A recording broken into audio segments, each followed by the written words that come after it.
Hoy visita Palencia una persona muy apreciada en el norte de Palencia y también en Palencia en general.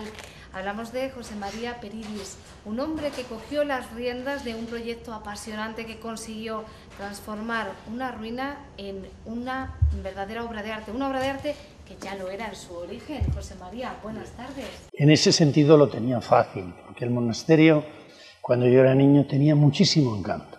Y estaba vivo, aunque arruinado, estaba vivo, porque vivía mucha gente dentro del monasterio, en las casas de las huertas, había niños y jugábamos allí. Y era, como he dicho, el juguete de nuestra infancia. Cuando usted echa la vista atrás, se ve entre esas ruinas jugando con sus amigos, me imagino. Ya me gustaría verme en esas ruinas a esta edad. Pero sí, la verdad es que el libro ha servido para revivir aquella esperanza, para contar la historia del monasterio, que es también nuestra historia, y la historia de los que vivían allí, y la historia del pueblo, y la historia de Santiago Amón, la historia de Rosa de Lima, la historia del cartero de Opilo, del maestro Canales, de toda la gente que ayudó a que aquella ruina se convirtiera en esperanza, que dijo Unamuno, y a que la esperanza se convirtiera en una gran realidad. Muchos de los trabajadores de la fundación actual estudiaron el bachillerato en aquel monasterio. Entonces, es muy bonito porque ese es el río que nos lleva. Allí nace un manantial, esos son los estudios, eso va al Pisuerga, esa ya es la profesión, y esa profesión se desarrolla creando cultura, haciendo cultura en toda España, y son ríos que desembocan en el mar, que dice Manrique. Entonces nuestra vida ha sido ese río que nació como arroyuelo, se juntó con el Pisuerga y fue a parar al mar, porque nuestro proyecto ha sido un proyecto internacional. José María, si le parece, empecemos por el nombre del libro, que ya es muy evocador, ¿no? Dice, hasta una ruina puede ser una esperanza, sí, muy bonito. Así lo cuenta Unamuno en un libro que recoge una serie de viajes suyos por España en los años 10 y 20 del siglo pasado. Estuvo en Palencia y yo creo que subió allí con un notario de Fromista muy famoso, que era senador Gómez se llamaba. Albert Aguilar de Campo hizo un capítulo sobre las ruinas, haciendo una parábola de lo que era la España del 98. Y entonces empezó diciendo las ruinas de Santa María la Real, ruinas donde anidan gorriones piando fuera de la historia. Y termina diciendo, hasta una ruina puede ser una esperanza. Y se fue. Y dio la casualidad de que 20 años después, llegó mi padre al pueblo, vio un risco y dijo, aquí hago yo un calero. Y entonces fui a parar, porque yo ya había nacido en Libana, justo al lado del monasterio. No teníamos agua corriente y el agua teníamos que ir a buscarla con unas serradas, unos calderos, al monasterio. La huerta del monasterio nos suministraba patatas, pagando, peras, ciruelas, de todo. Había cangrejos y truchas en el arroyo. La ruina no se podía entrar porque estaba prohibido el paso, pero entrábamos a por moras y frambuesas y a jugar al escondite en las tumbas de los caballeros. Entonces, era fantástico porque estaba prohibido y además nos daba dinero para ir al cine con las propinillas que nos daban por enseñar. Todos esos recuerdos se plasman en este libro, un libro, por cierto, didáctico, que me imagino que tenga un objetivo, ¿no? Además de enseñar esa maravilla, esa ruina que actualmente es, pues eso, una maravilla, ¿no? También persigue el enseñar. Mira, el principio que tuvimos nosotros fue deleitar aprovechando, es decir, divertirnos. La asociación de amigos que creamos, con el pueblo Aguilar, 500 socios en el año 77, para una villa como Aguilar estaban todas las familias. Entonces, claro, aquel juguete que era juguete de nuestra infancia, con todos los respetos, fue juguete en nuestra madurez. ¿Por qué? Porque estaba en nuestras manos y hablaba con nosotros y nos interpelaba y nos dejaba sus espacios cuando lo recuperamos para la cultura. Claro, oír resonar la voz de Santiago Amón recitando a Berceo o a Lorca o a Jorge Manrique en el claustro o en la sala capitular era un lujo.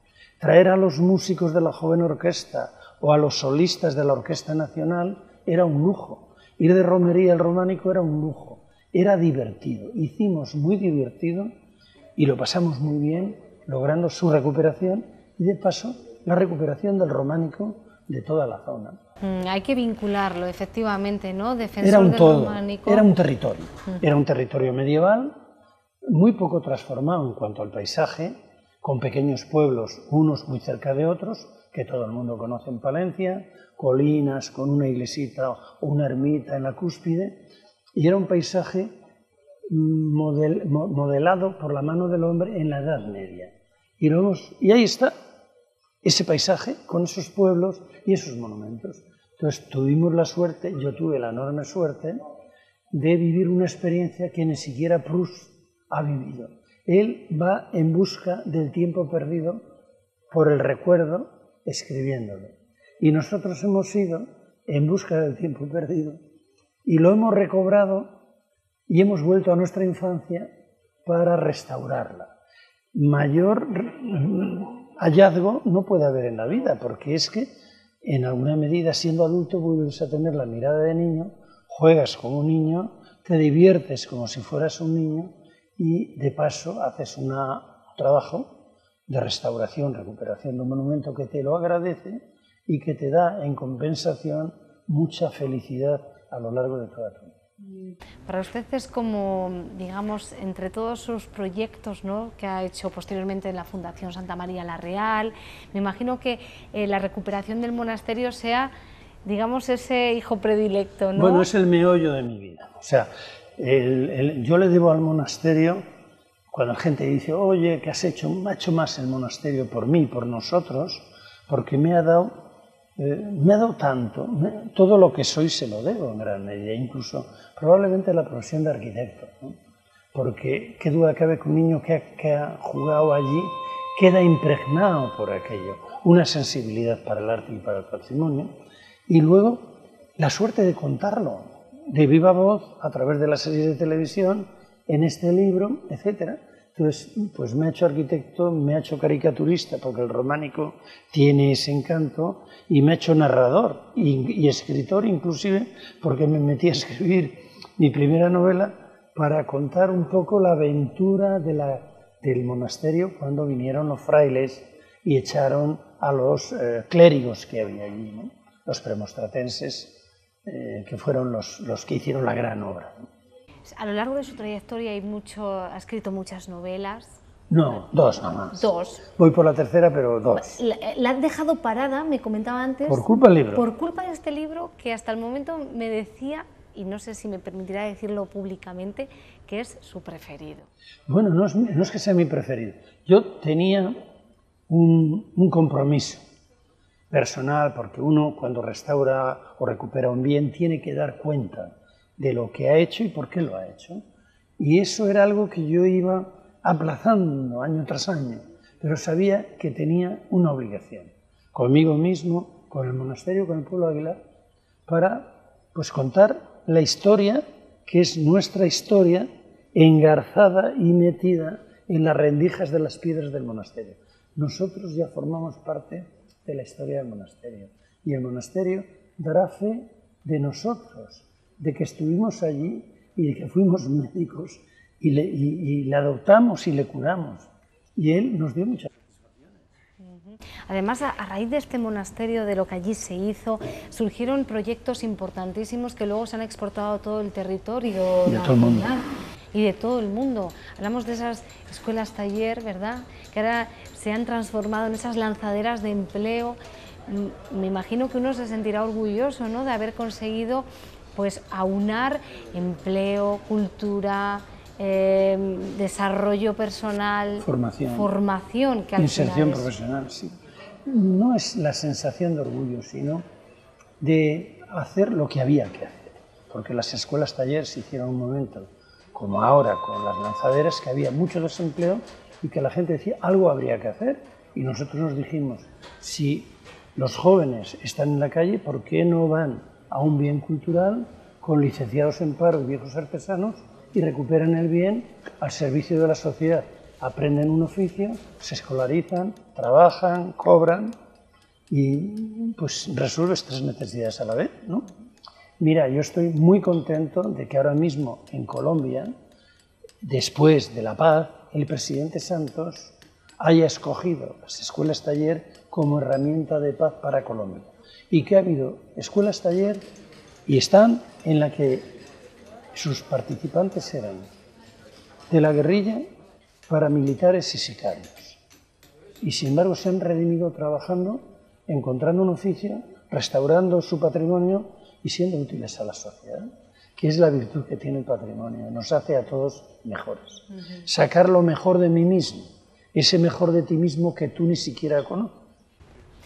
José María nos decía que el monasterio le ha permitido ser muchas cosas, ¿no? Ser caricaturista, escritor, pero arquitecto también, y como buen arquitecto, como nos decía antes, usted ha hecho todo. En este libro ha hecho todo, ¿no? Ha escrito las líneas, ha hecho las fotografías, porque vamos a hablar vamos a hablar un poco del contenido de ese libro. ¿Qué vamos a encontrar?